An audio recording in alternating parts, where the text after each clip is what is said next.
What's up, D learners? It's your girl, Lady D, and today I am talking to you about infant-toddler safe sleep and sudden infant death syndrome risk reduction. So, this evening I will be doing a training called SIDS, Infant Toddler Safe Sleep and Sudden Infant Death Syndrome Risk Reduction. So, when women are pregnant, and the babies are inside their mother, the baby is getting nutrients from the umbilical cord. So as long as the mother stays alive, then the baby is getting all the nutrients and oxygen it needs. Once that baby is born, then all of a sudden, the child's central nervous system, so its brain and spinal cord, all of a sudden, hey, you've got to be able to breathe on your own. You've got to be able to suck on your own. You've got to be able to swallow on your own. Sorry, my notes are falling everywhere. So when that happens, sometimes between the ages of 8 to 16 weeks or 2 to 4 months, the baby has an unstable central nervous system. It's still trying to process and understand the world. So when that happens, sometimes we have babies pass away when they're sleeping. So I just want to give you guys a few tips for safe sleep in babies. So one thing that's very important is to put babies on their back to sleep. So you want to put babies on their back to sleep, and when babies are playing, you want them to play on their stomach.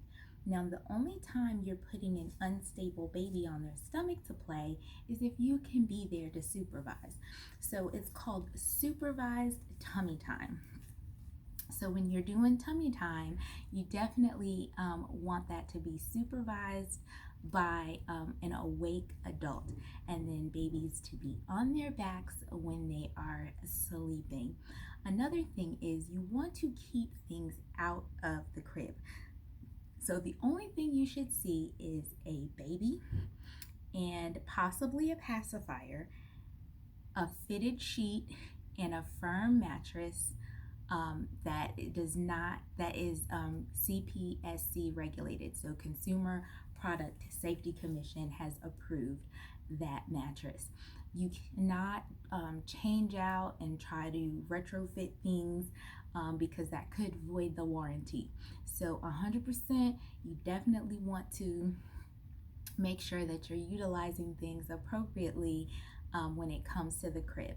If a pacifier falls out of a baby's mouth when they're sleeping, you do not shove that passy back in unless the baby is crying. Otherwise, remove the pacifier completely. You don't want any of those little clips or weirdo stuffed animals hanging off of babies' faces while they're sleeping.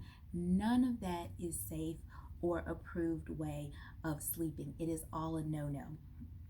Something else is checking a baby if they're in a child care center. You want to check them every 15 minutes. One way you can do this is by buying a timer. You can get that timer from the store. You can get it from the dollar store. You can use the one on your phone depending on where you work at. I definitely recommend no blankets. So they have arms-free sleep sacks.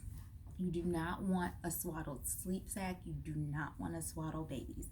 You want them to have their arms free, no blankets in the crib whenever possible. So another thing you want to make sure that you're doing is making sure that infants' breast milk and regular milk is monitored appropriately.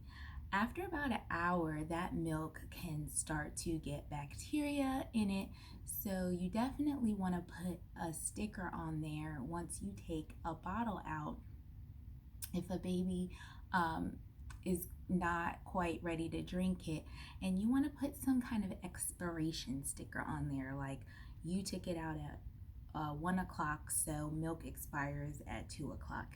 And I know that it stinks because I've breastfed before and it stinks to throw milk out, but you definitely don't want kids to have that bacteria. So I get it. A lot of times people think babies need to be nice and cozy when they sleep, or sleep on someone's chest or on the couch. None of those are good places for babies to sleep. You definitely don't want babies sleeping in rocking devices and little swings, high chairs, bouncies, bumbo seats, and that actually is a violation in childcare in the state of North Carolina. So even parents, don't get children used to sleeping there, because if you're going to put your child in a childcare center, they are not going to do well if they have been sleeping that way. The temperature, temperature should be between 68 and 75 degrees. I always recommend that people keep an extra thermometer on the opposite wall of where their thermostat is, because thermostats are not always accurate. SIDS, SIDS, infant death. There are 3 components to SIDS. One component is the critical period of development. So that is the age of a child. So a child under 12 months is at risk for SIDS. The most critical time in that development is 8 to 16 weeks, about 2 to 4 months, when the central nervous system is at its most unstable and all of this stimuli is happening to just help them grow and develop. That's when children are most at risk. Then you have a vulnerable infant. What makes an infant vulnerable? Well, anything the pregnant mom does can make them vulnerable. Let's say dad or grandpa blows secondhand smoke in the mom's face. Let's say the mom is a tobacco smoker. Let's say that she drinks alcohol. Any alcohol is not okay during pregnancy, no matter what anybody tells you. Do not drink alcohol or smoke cigarettes when you are pregnant or trying to get pregnant. So anything that happens to the mom while she's pregnant can make an infant vulnerable. I know a lot of women of color suffer from fibroids, and fibroids can definitely take the nutrients from a baby when you're pregnant. So you definitely want to keep an eye out if a child is premature. So if that child is less than 36 weeks gestation, or if the child is less than about 4 pounds, you want to keep an eye on that baby, because that baby is a vulnerable infant. So you've got a critical period of development, the vulnerable infant, and the last thing is the only thing that caregivers can control, and those are external stressors. That's what I've been talking about here today: the room temperature, the type of bedding, keeping things free of tobacco. All of these are important for infant-toddler safe sleep. If you want a more detailed and thorough explanation of infant-toddler safe sleep and sudden infant death syndrome risk reduction, check me out at DTalfordTrainingsolutions.org, and I can come to your center, especially if you're in the state of North Carolina, and do a state-approved infant-toddler safe sleep training. Remember, train up a child in the way they should go, and when they are old, they will not depart from it. You are the most important person in a child's life. Have a blessed and wonderful day, and continue helping children reach their potential.